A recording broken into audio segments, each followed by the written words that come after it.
मानव जीवन के इस अमूल्य क्षणों में स्व की आत्मा के प्रकाशन के लिए, उद्योतन के लिए एक आत्मा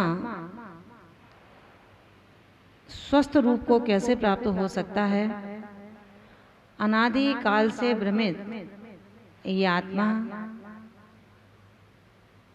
अपनी अनंत शक्ति को किस तरह प्राप्त कर सकती है, अथवा अपने आप को अपने से मिलन करने के लिए इस आत्मा को क्या संयोजन करने की आवश्यकता पड़ती है।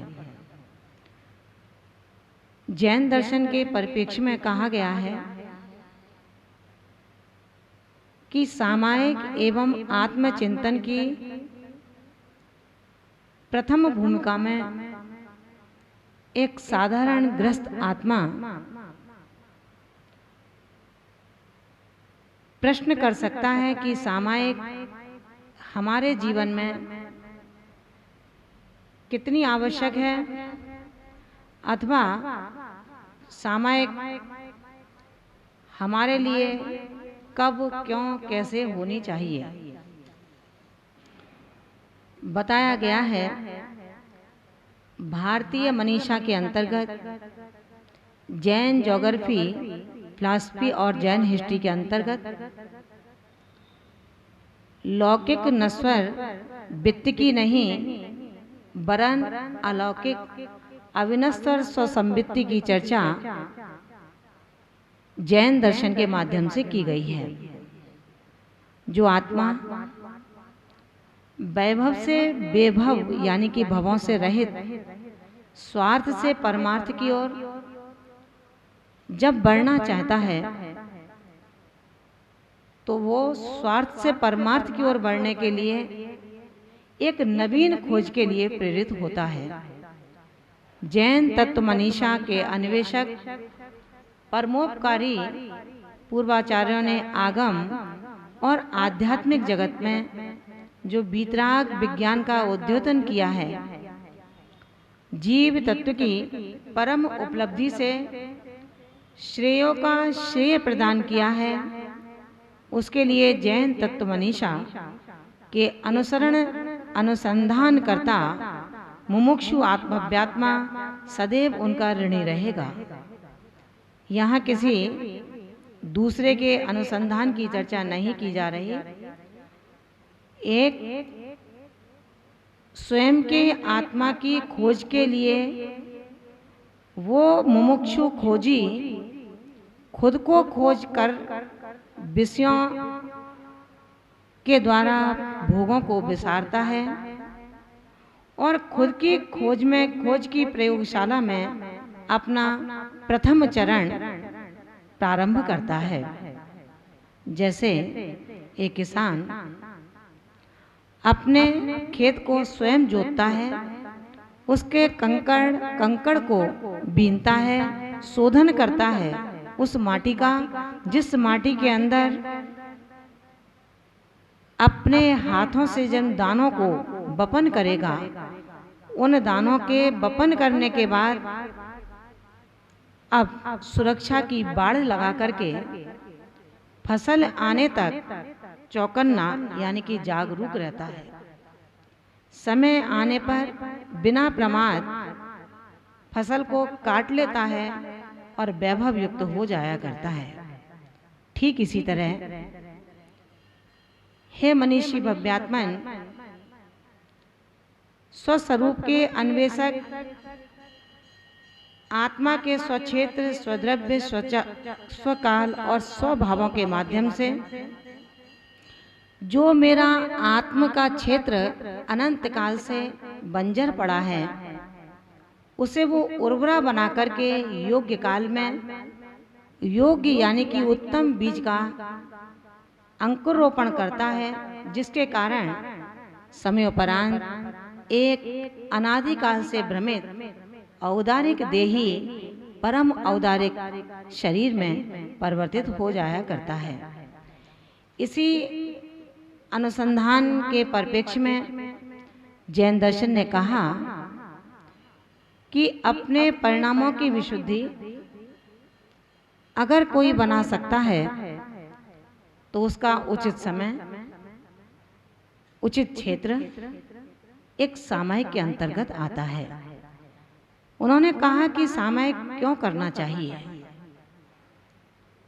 जैन दर्शनाचार्यों ने कहा है, साम्य भावों की प्राप्ति का यदि कोई एक साधन है, अपने परिणामों की सौम्यता को बनाने का कोई कारण है, और साम्य भाव मोह और क्षोभ के रहित आत्मिक परिणामों का परिणमन, जो परिणमन मेरी इस आत्मा को परम शुद्ध आत्मा के प्रदेशों में परिवर्तित करके सिद्धालय के अनंतानंत सिद्धों में विराजमान करने का एक अवसर प्रदान करता है। समभावों की प्राप्ति तभी हो सकती है जब एक संसारी आत्मा अपने ज्ञान और विवेक को जागृत करता है। कोई भी क्रिया हम करें उससे पहले उसका यथार्थ ज्ञान परम आवश्यक है, क्योंकि बिना ज्ञान के विवेक का जन्म नहीं होता और बिना विवेक के राग भाव का नाश संभव नहीं है। सामायिक काल में हम यत्र तत्र के प्रसंगों से अपनी सामायिक को पूर्ण करने का बेशक मन बनाकर संतोष को प्राप्त कर लें, लेकिन जैन दर्शन में हे भव्यात्माओं, किंचित भी अशुभ प्रवृत्ति के लिए छुट्टी दी नहीं गई। एक साधक जब सामायिक काल के समय अपने एक स्थान पर बैठकर और सावध योगों का परित्याग करने का संकल्प मात्र करता है, ऐसी स्थिति के अंतर्गत आत्मिक सुलाभ यानी कि शुभ में प्रवृत्ति किंचित भी और अशुभ की निवृत्ति, ये उस आत्मिक परिणमन का एक केंद्र बिंदु बनता है। अब प्रश्न उठता है, मैं सामायिक क्यों करता हूं? मेरा ध्येय क्या है? सामायिक काल में मुझे कौन सी ऐसी क्रियाएं हैं जो करने योग्य हैं, अथवा सामायिक है क्या? साधारण तौर पर श्रावक भी संधि समय में सामायिक करते हुए देखे जाते हैं। साधक जिन्होंने घर परिवार रिश्तेदार सबसे अपना संबंध प्राय समाप्त कर दिया है, ऐसे वो मुमुक्षु श्रावक भी संधि के समय सामायिक का योग्य काल जानकर के अपना ध्येय, अपना उपादेय बस वो ही बना लेते हैं। लेकिन यहाँ कहा गया है कि सामायिक काल का प्रारंभ जो समय है, उस प्रारंभ समय में सम्यक रीति की जो पूर्व क्रियाएं हैं, उससे पहले मुझे अपनी मानसिकता किस तरह की बनानी चाहिए। आचार्य भगवंतों ने कहा है कि एक संसारी प्राणी जिसने अपने मन में संसार से दूर रहने का एक संकल्प मात्र को ग्रहण कर लिया है, लेकिन केवल संकल्प मात्र सामायिक नहीं होता। केवल विज्ञापन को स्मरण करने मात्र से सावध योगों का संकल्पित त्याग सामायिक नहीं होता। जितने समय तक मैंने संकल्प ग्रहण किया है, उतने समय तक के लिए इस जीव की परिणति राग और द्वेष रूप किंचित भी न रहे। ये राग भाव ही और ये द्वेष भाव ही इस जीव को संसार में परिभ्रमण का एक हेतु कहा है और सामायिक इन दोनों भावों को, राग भाव को और द्वेष भाव को त्यागने की हमें शिक्षा प्रदान करती है। यानी कि अशुभ से निवृत्ति और शुभ में प्रवृत्ति। आत्मा का उपयोग साम्य भाव को प्राप्त हो जाए, माध्यस्थ भाव से एकाग्रता को धारण कर परिग्रह आदि से रहित हो जाने को जैनाचार्यों ने सामायिक शब्द की समायोजना की है। कहा गया है कि अपने इस जीवन में हर एक श्रावक को, हर एक साधक को ये विचार करना चाहिए कि हे भव्यात्मन, यहाँ जो पाप किया उससे कोई भी जीव कभी सुखी नहीं हुआ। क्या कीचड़ में भारी गेंद जब मारी जाती है उसको किसी ने उठते हुए देखा है? कीचड़ में मारी गई गेंद उस कीचड़ में ही फंस जाया करती है। ठीक इसी प्रकार रे मनुष्य आत्मा पूर्व भव में धर्म नहीं किया, ऐसा संताप, ऐसा पश्चाताप करो कि यदि बिना नाविक के नाव गड्ढे में गिर सकती है तो कौन सी ऐसी बड़ी बात है कि मैं अपने जीवन में किसी ऐसा पाथेय को स्वीकार न कर पाया जिसके माध्यम से मैं अपनी पतित आत्मा को, मैं अपनी संतापित आत्मा को, अपने असद विचारों को, अपनी असद संगति को छोड़ पाता और बढ़ जाता अपने सत्य की सिद्धि के लिए, जीव तत्व के परिचय के लिए, पर परिचय से विमुख होने के लिए। अगर इतना कर लिया जाता तो सच मानना मेरा ये जो स्वभाव है पर द्रव्यों की ओर कभी नहीं जाता। अभी मेरे इस जीव ने अपने चर्म चक्षुओं के माध्यम से जो दृश्यमान वस्तुएं हैं सिर्फ उनको देखने का प्रयोजन सिद्ध किया है। उसके माध्यम से ही अपने आप को वो पहचानता है, अपने आप को जानता है। लेकिन सत्यता ये है पर द्रव्यों से निवृत्ति और स्व उपयोग में प्रवृत्ति। बस जैन दर्शन इसको ही सामायिक कहता है।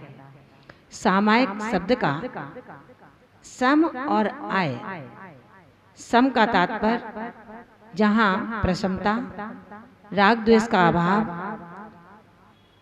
कसायों की मंदता, और आय का तात्पर्य है प्रशम आदि गुणों से ज्ञान का सुलाभ प्राप्त होना।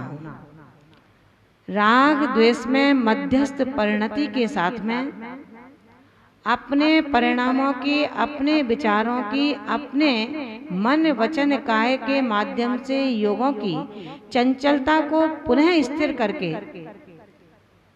अपने अंतरंग के क्षेत्र में सतत संकल्पित समय तक विहार करते रहना, कभी ध्यान के माध्यम से तो कभी मंत्र के उच्चारण के माध्यम से, कहीं शुभ स्मरण के माध्यम से तो कहीं जिन बिंबों के ध्यान के माध्यम से।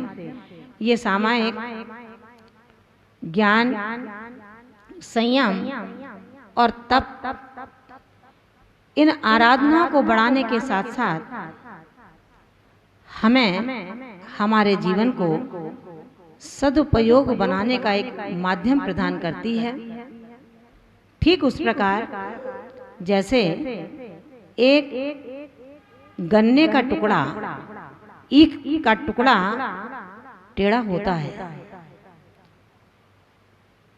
टेढ़ा होने के बाद भी वो रस युक्त है, उसके अंदर मधुरता है, मिठास है। धनुष की डोरी टेढ़ी होती है, लेकिन फिर भी उसमें से जो तीर निकलता है वो सीधा निकलता है। नदी का बहाव बेशक टेढ़ा होता हो, लेकिन उस टेढ़े बहाव में भी उस जल का जो स्वाद है वो मीठा होता है। बस कहा गया है कि रे मित्र, विचार करना। इसी प्रकार सामने वाला व्यक्ति कितना भी कठोर हो, कितना भी क्रोधी हो, लेकिन उसके कठोर स्वभाव होने पर भी संवेदनशील चित्त उसके स्वभाव के साथ भी समाधान करके स्वस्थता से टिका रहता है और प्रसन्नता का अनुभव कर लेता है। क्योंकि स्वभाव का अतिरेक एक समय के लिए आता है, दूसरी समय वो स्वभाव को परिवर्तित करता है। लेकिन उस स्वभाव के साथ रे विज्ञात्मन मैं बह न जाऊं। दुनिया के लोग ऐसे ही मिलेंगे जो तेरे स्वभाव के शांतता को, तेरे स्वभाव के प्रकर्षता को अपहरण करने वाले होंगे, हरण करने वाले होंगे। लेकिन जैनाचार्यों ने कहा है, सच्चा मोक्ष मार्गी तो वही है कि अवसर विपरीत मिलने पर भी जो विपरीतता से भी को भी हंस करके, मुस्कुरा करके, संतोष से अपने गले लगा लेता है। विपरीत अवसरों में जो चहकता नहीं है, बहकता नहीं है, अपने पद से पदहीन नहीं होता। इस सामायिक के प्रकरण में जब कहा गया कि हम सर्व प्राणियों के प्रति अपने बैर भावों को समाप्त करें, प्राणी मात्र के प्रति करुणा का संचार करें, समता भावों से स्वसिद्धि की प्राप्ति हो, इस अवसर के लिए वीतरागता को स्वीकार करें। जब हम जितने जितने अंशों में कसायों के परिणाम को घटाते चले जाएंगे, उतने उतने अंशों में हम परभावी न रह करके स्वभावी बन जाएंगे। स्वभावी बनना ही इस सामायिक का प्रमुख लक्ष्य है। अब सामायिक करने के क्या सुलाभ प्राप्त होते हैं, सामायिक करने से एक साधक को क्या शक्ति प्राप्त होती है, शक्ति कोई होती भी है अथवा नहीं, इसके प्रकरण को हम सभी ध्यानपूर्वक समझेंगे, सुनेंगे और अपने आप को तलाशने का, अपने आप को सुधारने का एक अवसर प्रदान करेंगे। क्या स्थिर है इस बात की खोज हम सामायिक के माध्यम से करें, और सामायिक करने के लाभ क्या हैं इसको हम समझने का पुरुषार्थ करें।